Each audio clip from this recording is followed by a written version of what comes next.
Hello everyone and welcome to this course about Blender and AI. I'm Adrian, I'm a 3D game developer, 3D artist, and I'm going to show you a new way to create 3D art using AI. In this course we are going to make a full render with only AI. The render is going to look like this, and we are only going to use AI. For this course, you don't need any knowledge about AI, Blender, or even the 3D world. You don't need any prerequisite for this. Only have Blender installed on your computer, but that's it. We are going to do all the rest in this course. Talking about this course, we are going to start with a video of an introduction about ChatGPT, what it is, how it works, basic introduction. Then we are going to see how ChatGPT works with Blender and how they work hand in hand. Then we are going to jump into it and create the golden chain. So we are going to create the 3D model of the golden chain for the full final render. In the fourth video, we are going to apply material to the golden chain. We are also going to create a sort of wooden stick to hang the chain around it and apply physics to that chain so it just falls down with gravity nicely to prepare it for the final render. And in the last video we are going to prepare the final render and use AI render to make an artistic render with that golden chain. So we are going to use two AIs, ChatGPT and AI render. Both of them are really user-friendly, beginner friendly. You don't need to create an application like GPT-3 or stuff like that.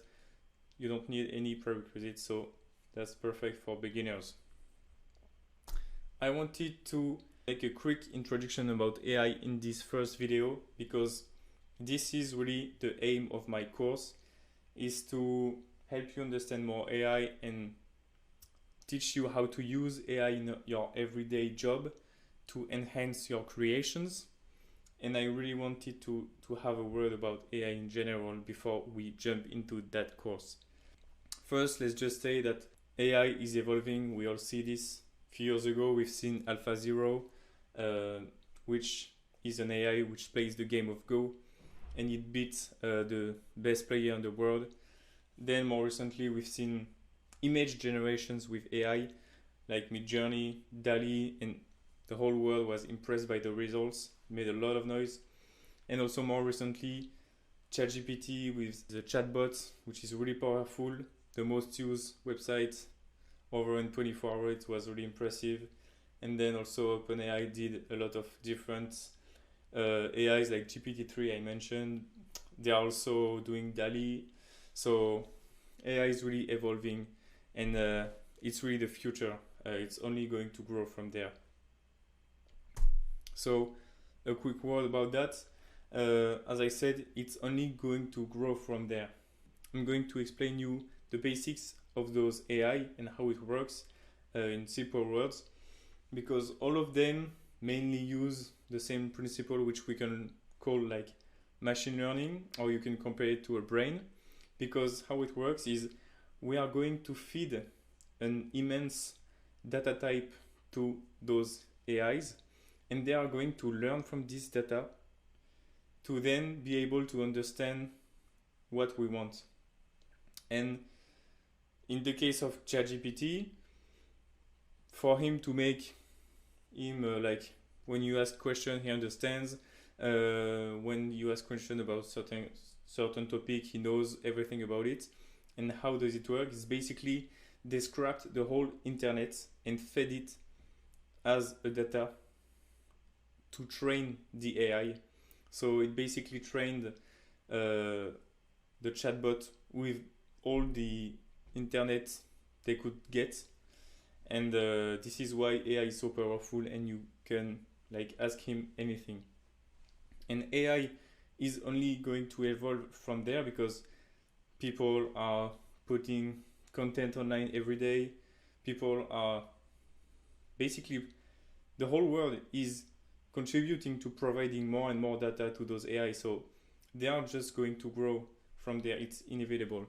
Also, if you can just take ChatGPT as an example, every day millions of people use ChatGPT, and ChatGPT uses our usage of that to enhance itself. Basically, you can give thumbs ups or thumbs down to answer he gives to say if it's good or not. When you answer to it and say, okay, that's good, or when you say, oh no, you need to correct that and stuff like that. I'm going to show you later how to interact with ChatGPT, but he's learning from our interaction with him. So it's only going to be better tomorrow. Like as an example, today it's impossible to say to ChatGPT, create me a 3D model of a chair with a low poly style, because today it's not really able to grasp the 3D environment and stuff like that, but maybe in the future it might be able to do it.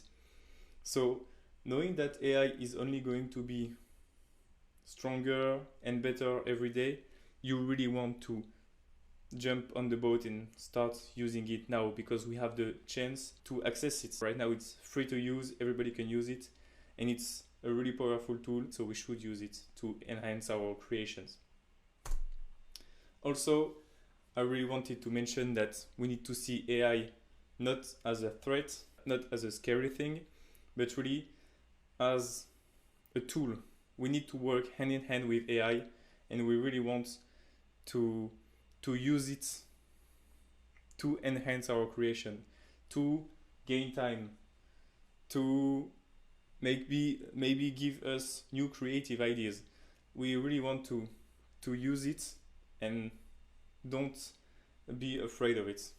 So that's why I'm doing this course, is to help you jump into it, introduce yourself to AI, and use it tomorrow to make your creation better. Now you may ask, why did I choose to make a course about AI and 3D?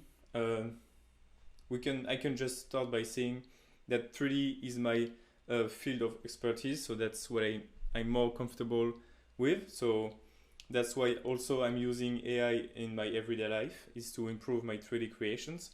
So I wanted to talk about that. Also, we can mention that the 3D industry is also growing every day, just like AI. Everything is 3D now, video games, movies, like even for buildings, they generate it in 3D printing. Like, I mean, the 3D market is also expanding really rapidly, so in the future it's only going to be bigger than today. And it's the same for AI, so I think pairing AI and 3D is really going to be huge in the future. So you really want to do that right now, jump on the boat right now and learn to use them together. Also, I also want to mention that even if 3D is not your field of expertise, I really want to encourage you to use it in your specific field, because if we take ChatGPT as an example, it knows everything about what has been said on the internet, so I'm pretty sure it's going to be able to help you in your everyday job. Okay, so now the remaining question, why Blender? And the answer is pretty simple, because as I told you, it's using the data on the internet to train itself. Blender being the most popular, widely used 3D software because it's free. There is a ton of documentation about Blender out there. There is tutorials, documentations, forums of people asking questions, reporting errors, people providing supports. So there is a massive database about Blender on the internet. So that's why ChatGPT is working especially nicely with Blender. Also, they pretend they're going to keep it free, so it's going to be like that for more years, and it's going to be like that in the future. So you really want to be able to master how to use AI with Blender. So that's what we are going to do in this course. So let's jump into it.